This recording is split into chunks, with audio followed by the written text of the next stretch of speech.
This lecture is going to be looking at the different aspects of some megalithic sites and some megalithic cultures that I've been traveling to and researching around the planet for the last 20 years or so. And one of the things I keep coming across is this connection to serpents and these ancient gods who have very similar kind of images. They look similar, they have certain stances they use, and the symbolism is also very similar. But we're going to be looking at various different subjects, including Göbekli Tepe, the oldest megalithic site on the planet, the serpent gods, pyramids and how they're connected with the polygonal jigsaw walls we find across the planet, and some of the strange relief carvings and protrusions we find, which seems to be a symbol really of these ancient megalith builders. And we're going to finish up looking at some extremely ancient rock carvings which are anomalous really in North America, and connect them all to the ancient Denisovans who may have been the originators of this serpent cult. I cover some of this in my book that I contributed to called Megalith Studies in Stone, and also in some other research that I've been working on also with Jim Vieira in our book Giants on Record. And so really the first place we think of when we think of megalithic sites is Stonehenge on Salisbury Plain in Wiltshire, England. Now people don't think this is too sophisticated, but it is actually a little bit more sophisticated than you might think. For instance, we have examples here of striations and almost softening of the stone. We have evidence that they were working with earth energy and telluric currents. We know that they were measuring it with the moon and the sun and astronomical alignments, even sevenfold geometry and ancient measurement systems, as well as linking it with other sites across the country and potentially around the world. But Stonehenge is really just the tip of the iceberg when we're looking at ancient Britain and the rest of the planet. We have sites like Avebury, Silbury Hill, Devil's Den, and even crop circles that are now forming around these sites. Avebury, for instance, was a massive serpentine landscape temple covering many, many acres with potentially hundreds of stones weighing multi-tons each.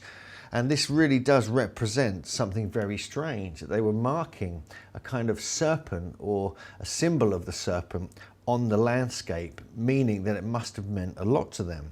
Also with Avebury, just to show you there are levels of sophistication you can't really see with the naked eye, its position on the planet is exactly 1/7 around the planet from the equator. And if we divide the quadrant here into 7, it's 4/7 of the way up, Luxor in Egypt being 2/7. So we know that they were working not with only with sevens, but also with how they could locate and they chose these positions on the landscape very accurately, as though it was part of a great survey, as though these ancient serpent gods were marking the landscape with these sites. If we jump over to Egypt and Aswan Quarry, for instance, we see the largest unfinished obelisk there is. It weighs 1,168 tons, never quite got finished, but it would have ended up possibly somewhere around this area, but it is actually connected with Giza, because we know that some of the granite from Aswan was transported 365.4 nautical miles, which is also the amount of days in the year, all the way up to Giza. And so we know even in Egypt they were working with similar principles that you can't see with the naked eye. You have to work this out for yourself. It's said that they were creating these amazing granite masterpieces with diorite pounders, as you can see here. But it's highly unlikely when you look at the type of scooping and technology around this particular quarry. We find a similar scooping Ollantaytambo in ancient Peru in the Sacred Valley, not on the way from Cuzco to Machu Picchu. This is actually Machu Picchu. This is the Temple of the Three Windows, the exterior of it. And you can see similar scooping marks all over these particular megalithic polygonal blocks, as you find at Stonehenge. And so what's going on here? Who were these people? Why is there such a high level of technology and sophistication at these ancient sites around the world? Who could be responsible? Well, really, I believe it probably originated in southeast Turkey, around the area that has now become famous because of a site called Göbekli Tepe. But there were other sites there. There was Nevali Churi, Karahan Tepe, even Çatalhöyük, which is very well known, and others in this area. But Göbekli Tepe has really become famous. It's now a World Heritage Site. These are some of the artifacts from Göbekli. This is Nevali Churi, this is Karahan Tepe, this is another Nevali Churi image, and this came from Nevali Churi as well. And this is slightly later than Göbekli Tepe, but it continues a tradition which began really at Göbekli of this serpent symbolism. So at Göbekli we have these amazing T-shaped pillars with these beautiful 3D relief carvings. There's my buddy and colleague Andrew Collins. This is Urfa Man, which is a statue that was found nearby in Sanliurfa. It dates to 12,000 years old at least, although even before Klaus Schmidt died, who was the head archaeologist, he believed it could be as old as 14,000 years in some places. It was deliberately covered up after 2,000 or 3,000 years of use, and there's multiple stone circles of these freestanding T-pillars which seem to represent people in an abstract form. Some of them have arms coming down the side. They have these stunning 3D relief carvings on them, which should not have been happening at this site. This is generally what the site looks like now, with this roof and these paths around it. This is enclosure D, and you can just see these beautiful T-pillars here with these carvings all over them. This is called the totem pole, and it's got stunning 3D carvings. It's almost shamanic. It's got loads of bodies and arms and some kind of hood and animal features on it. We have these circular, what are called potentially they're soul holes, or there's some kind of connection linking it with the northern part of the sky because of the orientation we find them in the site. This is not on display. This is a photo, which is quite a rare photo of the serpent emerging. It's almost about to pounce on these three critters here with this strange double window with these scoop marks around the edge. Again, we keep finding these scoop marks as though the ancient people were softening the stone. We have the Kesiklik statue, which was found a few years ago, and this is very interesting because it seems to represent this strange elongated skull with an arm pulling up their robes to show off their kind of male and female genitalia. Now this is interesting because this is a very strong representation of the T-pillars at Göbekli Tepe. And even in the quarry at Göbekli Tepe, there's some unfinished stones. One of them is 24 feet long, which would be the largest one at the site. There's Andrew Collins standing on it, and this is another one we discovered nearby, which had yet to be moved to the site, as though they were deliberately leaving the stone in the quarry, which is a tradition we find all over the world, where they were marking the birthplace of the temple, which is some research and a series of articles I've done on YouTube and also on ancient-origins.net. So these are the great T-pillars, and you can see the arms here, and these sort of represent the head. And these are kind of figures we'll look at in more detail closely. But there's even this bone plaque that we discovered when we were looking in the museum in 2015, which is the earliest pictorial representation of Göbekli Tepe ever found. It seems to show two T-pillars with a human being standing there looking between the stones. This is made of bone, and it's only about this big. It's only a few inches tall. We even find the T-pillars not only at Göbekli Tepe, but they seem to be carved out in ancient Peru, such as here, Amaru Muru, which is next to Lake Titicaca on the Peruvian side. We find T-pillars also in Menorca, on the Balearic Islands.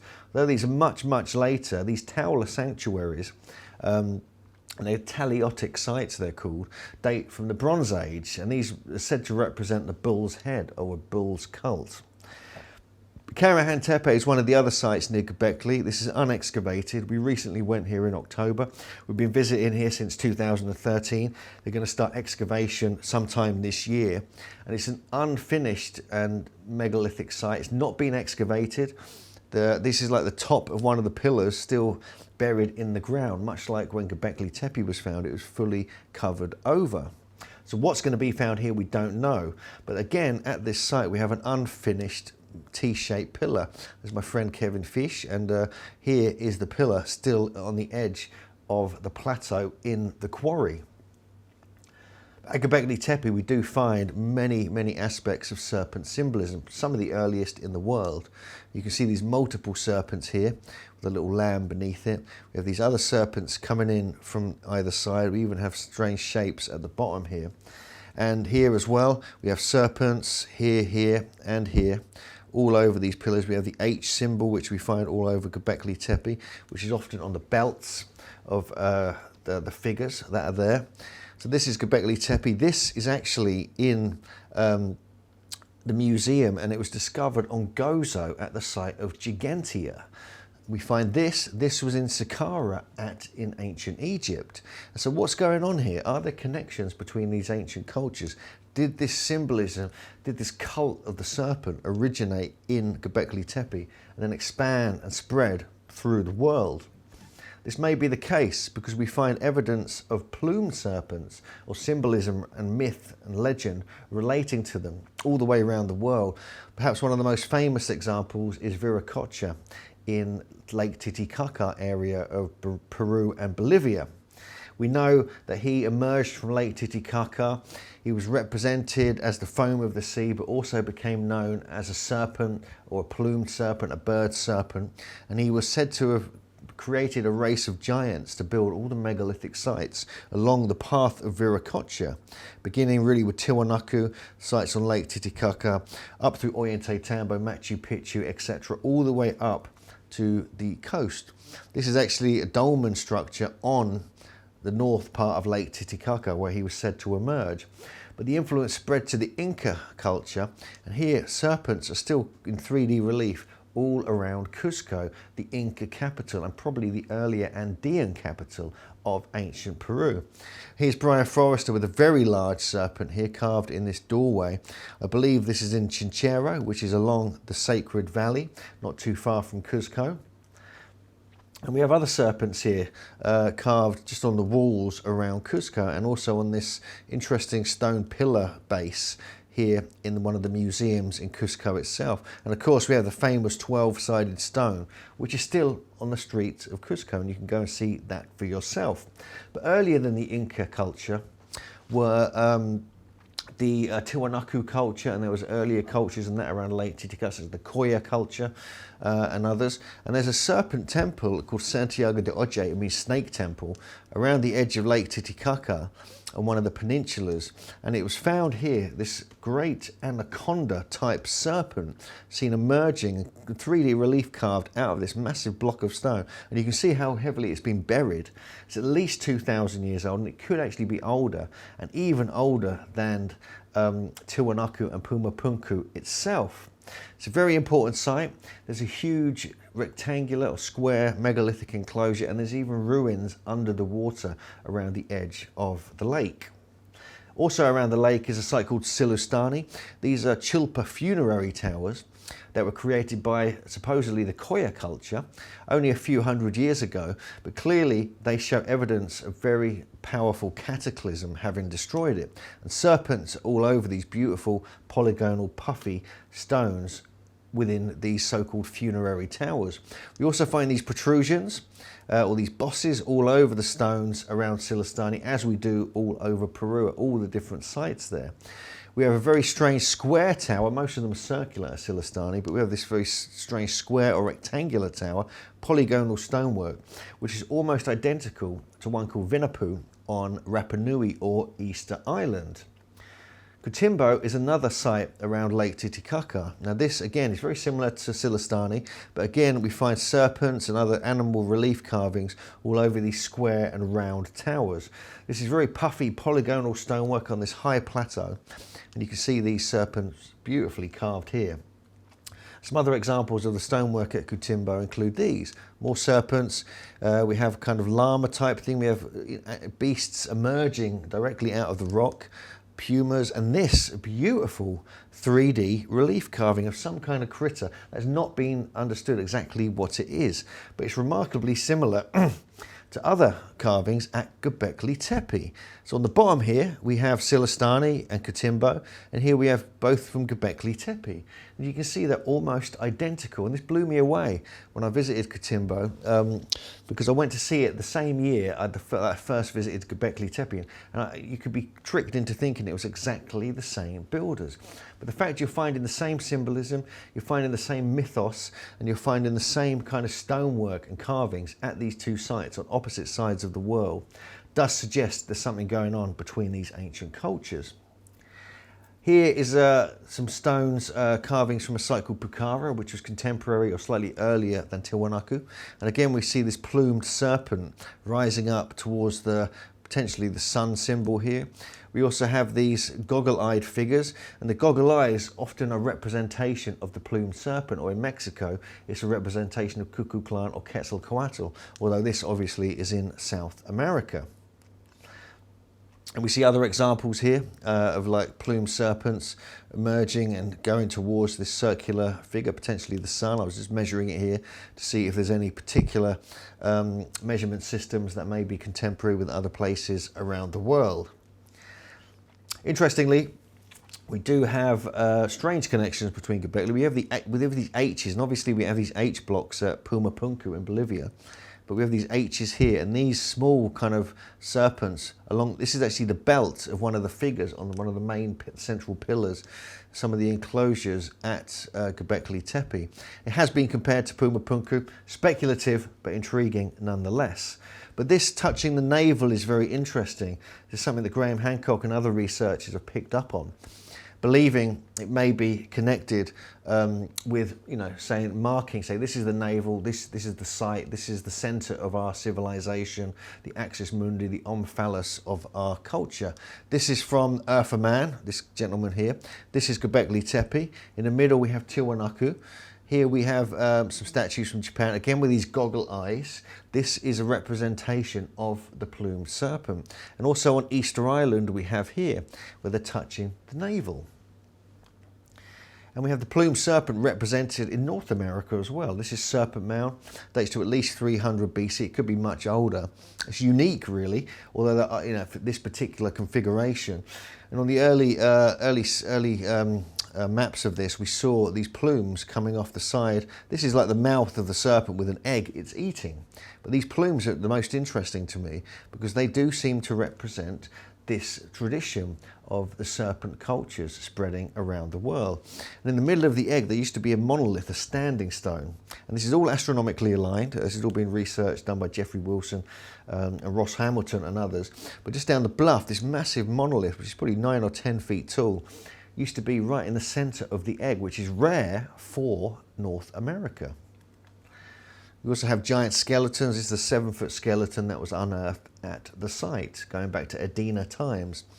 There are other serpent mounds in North America. According to Geoffrey Wilson, there are about 96 serpent mounds made from stone, earth, and other configurations all over North America and going into Canada. Here's some examples here. We've got Illinois, Arkansas, and Ontario, Canada. This is Ontario. This is Illinois, I believe. This one here. This is Arkansas. Very, very interesting. Most of these have been destroyed. This is Warren County, Ohio. Again, we have the coiled tail going into these, and there's potential plumes coming off parts of this here. It's been completely destroyed now. There's even one serpent made of stone with a coiled tail. We don't know if it had wings or anything like this, but this is actually in Scotland at Loch Nell. It's been mostly destroyed, but you can still visit the site. This is intriguing. This is a Bochica, who's also another representation of the plumed serpent. Much like Viracocha, much like Quetzalcoatl in Mexico, he emerged from the sea, taught all the arts and sciences, introduced megalithic construction, brought peace, taught agriculture, carried a golden scepter, taught calendar science and many other things in ancient Colombia. And he was influential, and he may have been involved in the building of San Agustin in South Colombia, which has beautiful megalithic construction, including representations of serpents. And even we have the figure, the god holding two staffs like we find at Tiwanaku in Bolivia. Here, this is from Bolivia, but we find many examples of these in the museum in Bogota in Colombia, which probably represent Bochica. We even have it in England with the Long Man of Wilmington. This is a symbol that researchers such as Richard Casaro have put together. I believe it's a very important aspect of the ancient cultures. I believe it's to do with surveying, and it's a mark of, it's like indicating the surveyor's toolkit. But in Quetzalcoatl, we have in Central America, mainly in the Gulf Coast of Mexico. His mythos really began potentially many thousands of years ago. He arrived on a raft of serpents with some followers. Potentially, he may have been Egyptian. He could have been from somewhere else. No one really knows. And he was instrumental in founding agriculture, the high arts, megalithic science, calendars, and bringing peace, like Bochica and Viracocha, to their native cultures. And he may have been influential in the origins of the Olmec civilization, which I discussed in detail in one of the other lectures in this series. Another symbol that keeps popping up, something Jim Vieira is very fond of, is these man bags, which I'm carrying one here, you see with Megalithomania on it. This is Göbekli Tepe, and these are from La Venta in Mexico, part of the Olmec culture. And this could be the earliest representation of Quetzalcoatl. We even have serpents, winged serpents carved in caves deep inside the earth, south of Mexico City in Juxtahualaca cave, I think that's how you say it. And this goes back many thousands of years, and it has this cross symbol, which is the symbol of Quetzalcoatl. And even in the landscape, the coastal Cocos and Tanala River are shaped like a great big serpent.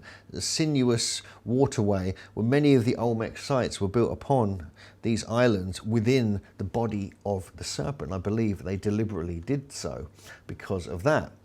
We have another view of the great Monument 19 from La Venta, and the reason this is important is because this symbol has been found in other places. This is the work of J.J. Ainsworth, and she's found that the connections with the La Venta carving are found in the Temple of Isis, the god Hapi, almost identical symbolism surrounded by the serpent.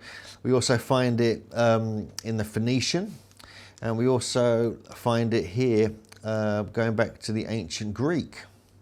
So these plumed serpent symbolism is all part of the high culture, possibly the megalithic culture of the ancient world in different areas.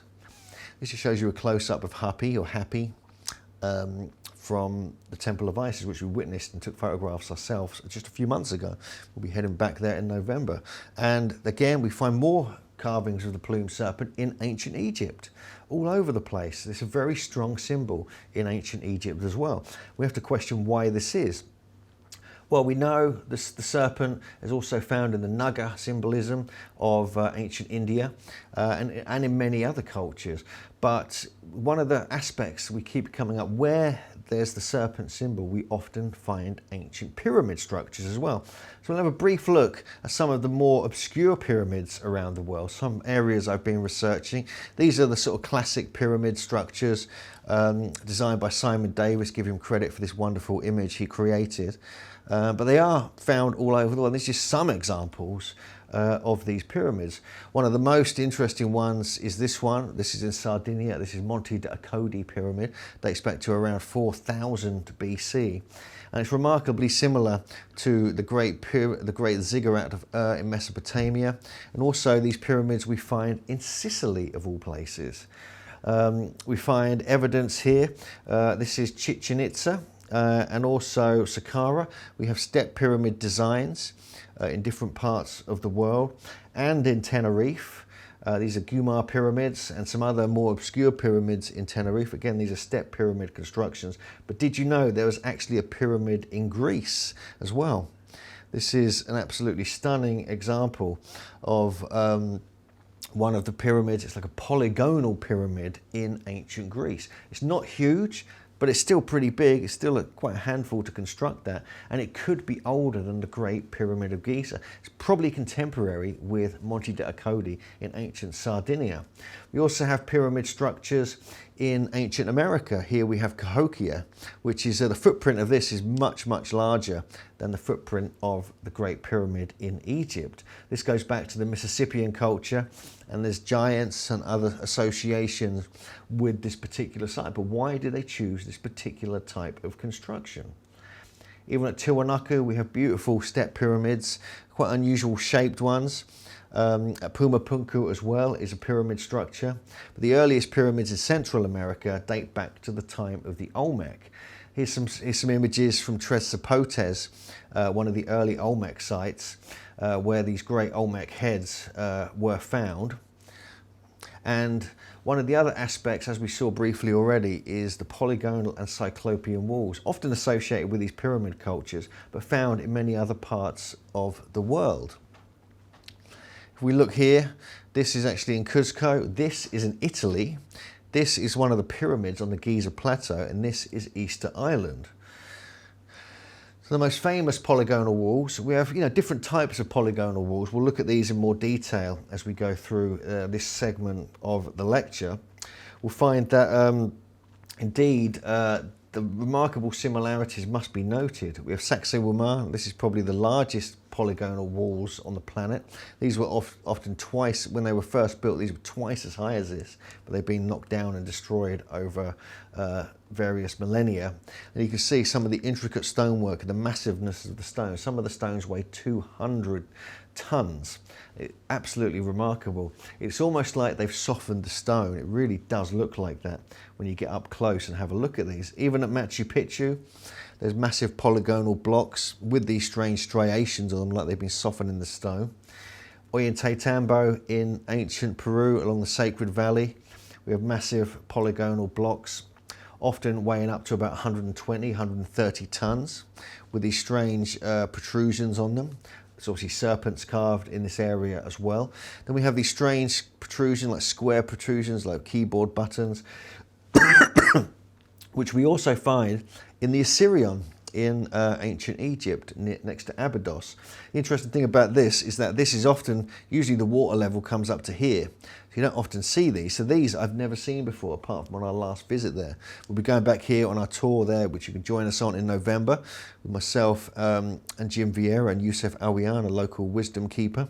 And we're going to be looking at this. Hopefully it will still be clear of water, and that this whole Assyrian temple is a whole other world when it comes to megalithic construction. And there's Jim at Silastani. This is the square or rectangular Chulpa Tower at Silastani, and you can see how big some of these blocks are and the way they're put together with these strange protrusions on them.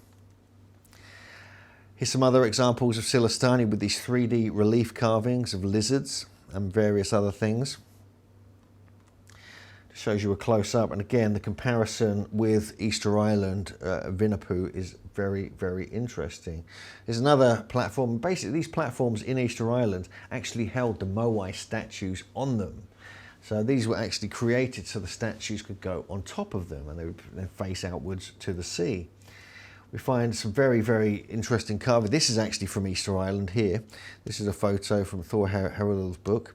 And you can see it's like looking upwards in a kneeling position called the Quizo position, which we also find around the area of Tiwanaku and throughout the South Pacific.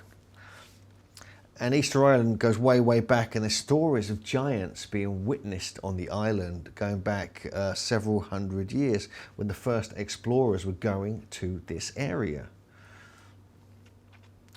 Yeah, we look at the facing of the third pyramid, Menkare's pyramid on the Giza Plateau. Also the Valley Temple, we have very precise precision stonework in a slightly polygonal way, much like we find at Cotimbo in Peru and other sites in Peru.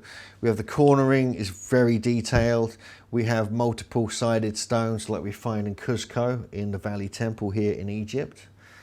Again, this is the fertility temple next to Lake Titicaca. So I'm just jumping around here to give you a sense of the similarity in the stonework in different parts of the world. This is the Assyrian when it was with water in it. So I took this back when I was visiting in 2012. but now it's kind of drained out because the water table's lowering. But you can see the size of some of these blocks. This block here, for instance, will probably weigh in excess of 140 tons. It's that big. And these here, you can see the shaping of these stones on the back wall. You see these protrusions, the polygonal puffy nature. It's almost identical to what we find in ancient Peru. And you can see that more here. You see the shaping of the stones. They've got this puffy polygonal feel and look about them. And actually under these pillars here, you can just about see this. The amazing flower of life is painted on in red paint, or it could be carved in very lightly and then covered in paint. And there's not just 2 of these, there's multiple, there's about 9 or 10 of them. And when we go there on our tours, we get a chance to go inside the Assyrian and have a closer look for ourselves. Osaka, Japan. Osaka Castle is a remarkable construction, apparently only built in the 13 or 1400s. It's got stones that weigh up to 108 tons in its walls, with the classic polygonal design. But the polygonal design really gets quite remarkable when we head to Western Italy. This is at a site called Alatri. We're going to look in more detail at this particular site, but this just shows you, this is an old painting, it shows you the size of the blocks here. And no one really knows exactly who did this. This is at a site just off the coast, off the west coast. It's when I was back there in 2008. What goes around comes around.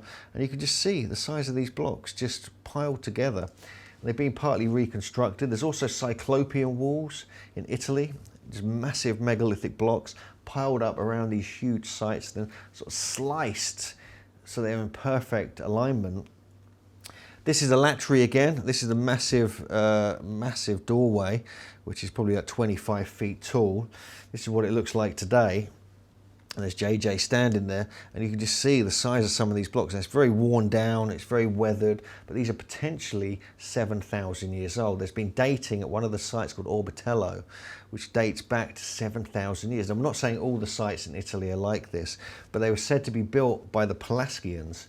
Now, the Pelasgians are related to the Titans of ancient Greece, and it's thought that they were around long before the Etruscans and the Romans, obviously, and they may have been responsible for constructing these sites. They're like a legendary race of like godlike giants, and not many people know about this. This again is one of the walls of Alatri that surrounds the entire town. Not just at the top level, there's a huge top level, but there's also lower levels of these polygonal walls. Probably at 3 or 4 miles of these walls in total. And this is a doorway, then it's got these megalithic steps going up to the main enclosure. This is Ferentino. This is the town we actually stayed in when we were there. This is actually back in 2008. It shows you one of the walls surrounding the entire town. Just outside town at Ferentino, we have this sort of archway, this road has been built on top of this ancient polygonal wall.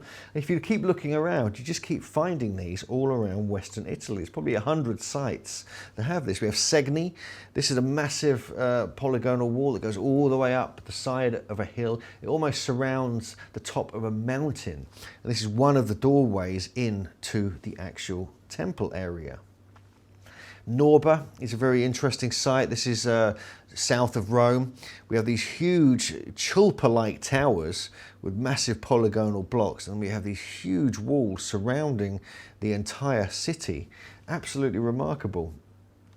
This is a place called Cosa. This is north of Rome, about 100 miles north, and you can see examples of 3 different types of stonework in one photo. We have the polygonal megalithic blocks, then we have the smaller Etruscan type blocks, and then we have the Roman construction on top. So we have at least 3 phases of construction at these pretty unknown sites in ancient Italy. So what is going on here? And this JJ spotted this. This is a drill hole. Very accurate drill hole here. I'll give her credit for this. I didn't even notice this when I was there. And she's found that this is like the drill cores like we find in ancient Egypt, but it's here in Italy. This is absolutely remarkable technology, and no one knows this was really going on back then. So we find if we continue north and head into north of Greece into Albania, there's a place called Cute, and there's other sites actually that are linked with Greece that have these polygonal blocks. Even Delphi has them, which is the famous tourist site, the oracle site.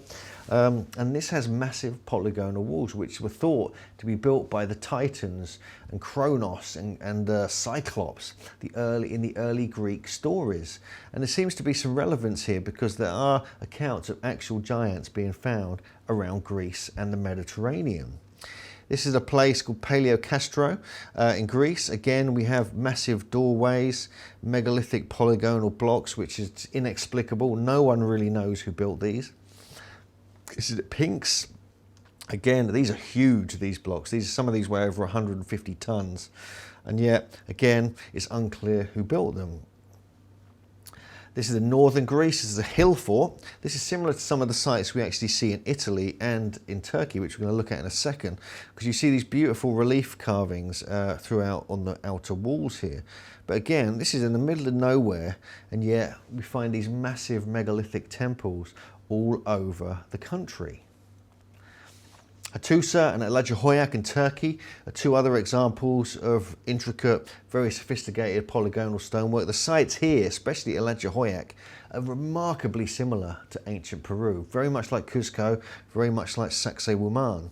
And we took Graham Hancock here on one of our tours back in 2013, and he was stunned by this. He was absolutely astonished at how similar it was to ancient Peru. Here's one of the massive megalithic doorways at Hattusa, and this is actually at Graham. We've got a photo of him looking delighted at Ojje, and you can see these massive puffy polygonal blocks. And of course there are reports of giants in the area. And also they found a crystalline spaceman here, which is from the Hittite era, which is supposedly the Bronze Age when these sites were built. And this is on display in one of the museums. We couldn't find it, we don't know where it is now, but this photo emerged and was sent to us. But this is really strange, really intriguing discovery. One of the other aspects of ancient technology is the mysterious keystone cuts. These are like key-shaped cuts, little triangular cuts out of the stone. This is one example here at Dendera in ancient Egypt. We also have it on some massive blocks that were from various other sites around Egypt. This is actually something like 20 feet long, so this must weigh about 80 tons. And they would have put wood and then put water on the wood, and it would have expanded so it held the stones together. Or in some cases, especially in Tiwanaku and Pumapunku in Bolivia and all over Peru, they would have poured cast metal in there. Now, would it have held stones this big together, or would it be more to conduct some kind of electrical current or even magnetism through the stone? This is also at Dendera, this is Abydos. This is actually this is the main temple of Abydos, and we have the main temple here. This is actually in the Assyrian. I can't see that. I think I've covered up the keystone cut, but there are keystone. Oh, there it is, just there. There are keystone cuts even in the Assyrian in ancient Egypt, where some of the largest megalithic blocks are. He's just here with some of my buddies on our last tour we did there. And you can see some of these mega blocks that constructed here. And it's interesting because at Abydos, or at the Assyrian at Abydos, it's known that they used wood in their keystone cuts. This is actually on display in one of the museums. And this is from the time of Seti I. This was discovered by Flinders Petrie around the year 1900. These are actually on display in the Ashmolean Museum in Oxford currently. And so why were they putting wood in such massive blocks? How is wood going to hold 100-ton blocks together? And it could be more symbolic. So it just seemed like with the Assyrian, they may have found the ancient Egyptians, Seti I, which is probably 1200 BC, found the Assyrian as it was, because it's many thousands of years older. And all the metal had been stolen and looted, or it had disintegrated. So he put wooden pieces in there, wooden keystone cut blocks in there like these, with symbols on them saying this is under ownership of Seti I, and so on and so forth. That's more likely what happened. This is some other sites. This again is Abydos, and we've got Andrew having a spiritual experience with some light coming through a skylight. And we see again different types here. This would have been filled with metal, molten metal. Now this is in Pumapunku in Bolivia. We have virtually the same kind of design, but we know they were pouring metal in here. They weren't pieces of wood or anything. These are massive sandstone blocks. red sandstone, which is very magnetic, and they would have put nickel, tin and copper in here, and one other unknown metal apparently. And there are examples of these in Ollantaytambo. You can see that here, and these are some of the examples that are actually on display all around the world, but this is actually one of the pieces from the museum at Tiwanaku. And just to give you an example, this is just, I borrowed this from the internet. These are all over the world. This is not just one or two places.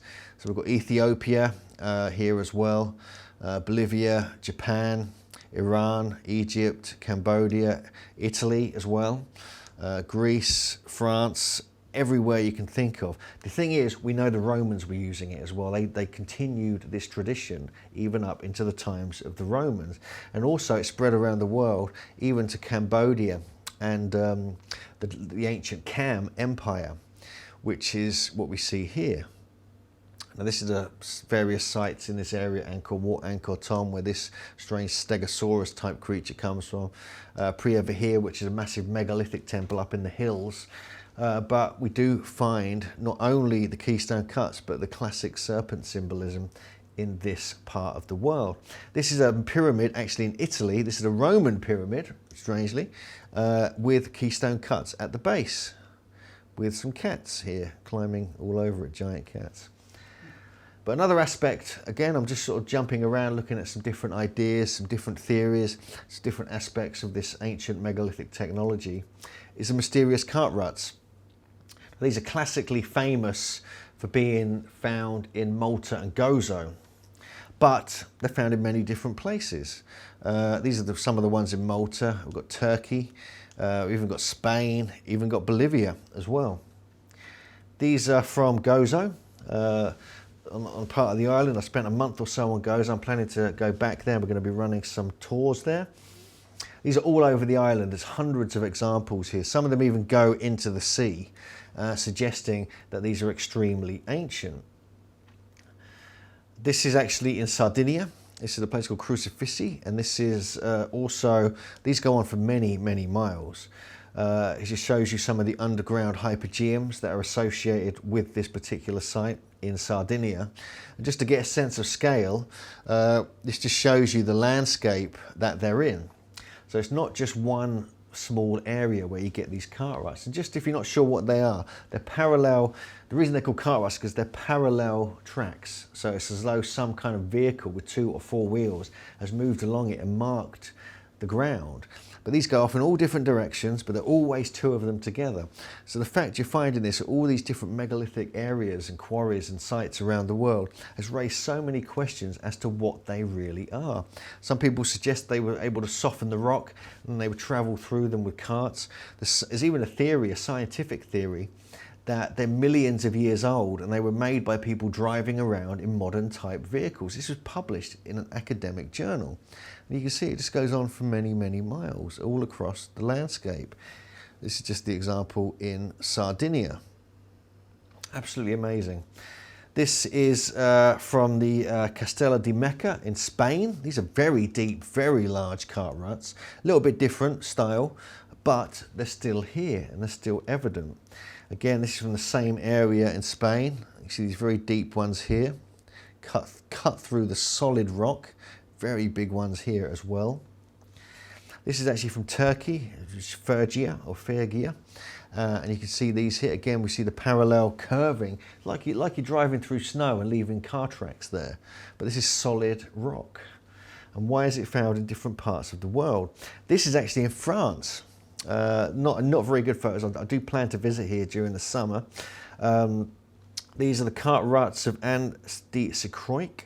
Apparently they were worn by wagons carrying building stone from the quarries at the water's edge. This is the quote from some of the research done here. From there it was shipped across the bay to build the walls of the Greek city of Massalia, modern Marseille in Provence, and within a few years of 600 BC. So somehow they created these by just moving stones around. But could it be that heavy that it would go through solid rock? We even find them in Mexico as well. This is Tlaxcala in Mexico. This is a place called Rajgir in East India. This is from our good friend Santiago.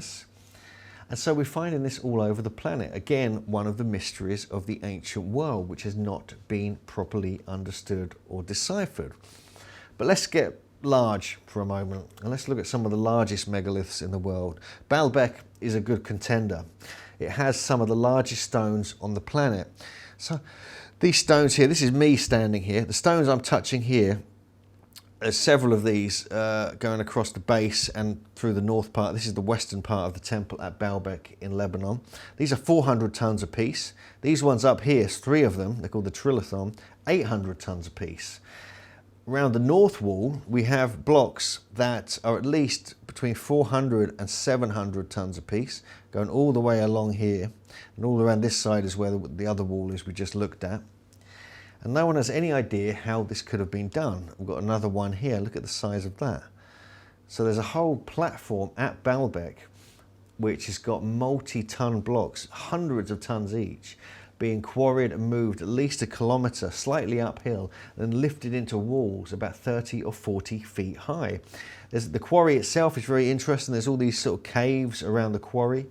I've written articles about Baalbek that I feature in Atlantis Rising, also on ancient-origins.net. And this is the main temple here, but it's this area here where the main platform is. This is the big megalithic platform. Then the rest of this was added later by the Phoenicians, the Canaanites, Romans and others. But this area here is where this is the north wall, this is the west wall, and this is the interior of the temple we just looked at. The connections with giants are very strong, but it's the quarry which is really intriguing. We have a 1,000 ton stone here and a 1,674 stone that was discovered in late 2014.